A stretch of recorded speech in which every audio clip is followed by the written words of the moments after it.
Ladies and gentlemen, welcome once again to Get Indie Gaming, and today, well, we've got something that's really special in a game I've been super lucky to have been given to play by the publishers in good time before the embargo lifted the very second this video went live. Now, the keen-eyed amongst you will have seen the Konami logo within the introduction, and yeah, that's quite correct, as I'm honestly delighted to be showing you some of the initial gameplay, while also offering up an early doors opinion on Skelattack, a game that's available to play right now as this video airs, with it just having launched. So yes, while the publisher is hardly known for indie titles, this is from the same vein as, say, something like Sony's involvement with No Man's Sky, inasmuch as the game was pulled together in the absence of publisher involvement with the creative vision. We know that doesn't gel with some, although as we've said a few times over the years, that's our line in the sand, and of course, well, you may take another view. So anyway, what's this all about? Well, Skelattack is best described in terms of it being a single-player game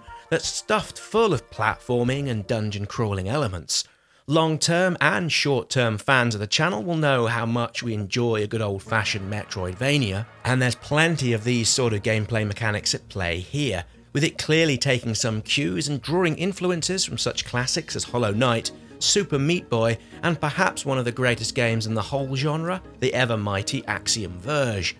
Okay, so we know many of you are probably thinking this, and yes, the indie gaming scene is hardly short of these kind of gaming experiences, with them usually following a similar trait, although you would be forgiven for thinking this is yet another 2D side-scroller based on exploration and character development. Sure, all of those ingredients are there, as are the platforming, enemies, bosses, and everything else you might expect to see. What is, however, slightly different, again perhaps a nod towards Team Cherry, is not only in the overall look and feel with this beautifully done in hand-drawn visual stylings throughout, with its cartoon-like characters and backgrounds, and it comes with some particularly great-looking animations from not only the main character, its bat friend, but also the enemies and NPCs you meet within and around the dungeons. The same is also true of its overarching narrative. Many a Metroidvania hides or disguises the plotlines from the onset, making it a task of the player to seek out and have the story unravel as you play.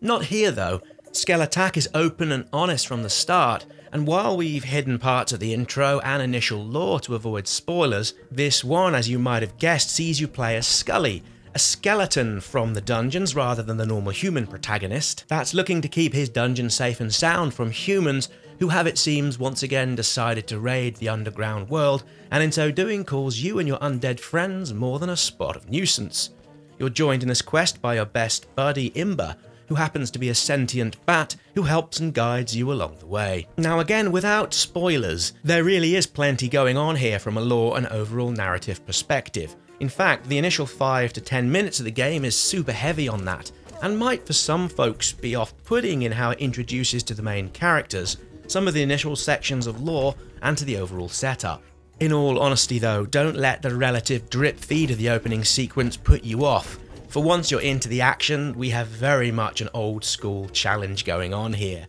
Now, while we haven't seen this all the way to the end, it really does offer a decent challenge, particularly in the platforming, which we'd say is, for us at least, the primary feature of the game, with combat taking a slight secondary importance. Now, that's not a negative. There are still plenty of great looking enemies and battles to be had, and who knows, after all, this is the first impressions video, and come the end, we may be thinking differently. With the platforming being key, again as we find it so far, we all agree as a team there are sections that are super tricky. You need at sometimes pinpoint accuracy and timings that, to be honest, not everybody is going to be able to play this as today in its vanilla guise. For us, one of the only few criticisms we have right at the start is the lack of accessibility options you would find, say, in something like Celeste, that would have opened Skelattack to a wider audience. For example, me, your narrator, as some of you know, had an accident a little over a year ago where I lost much of the feeling and fine motor control in my left thumb. That's not normally an issue when playing games on a mouse and keyboard,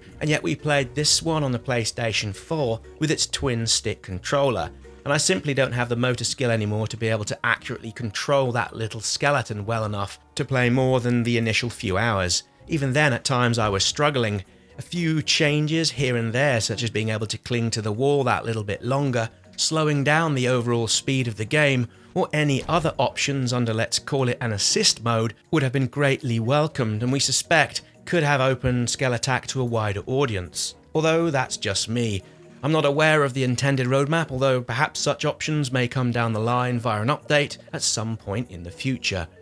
All that though being said, Skelattack, from the hours we've had with it so far, is really pretty darn fun, with it staying true enough to most of the best parts of the Metroidvania genre, with it also adding just enough on top of things to make it fresh and exciting, particularly as we've already mentioned in how it goes about telling and developing the overall story and background lore. Skelattack is out now as this video airs on PC, the PlayStation 4, the Switch and the Xbox One. Be sure to subscribe to us here on YouTube, and for an updated view of the first impressions, be sure to follow us on Twitter via the @GetIndieGaming handle, where we intend to post further updates as the person in the team with a decent thumb makes their way through until the end of the game. Be sure to let us know what your first impressions are of this one down below in those comments, and as always, many thanks for watching, and we'll be back here soon enough for yet more indie gaming videos.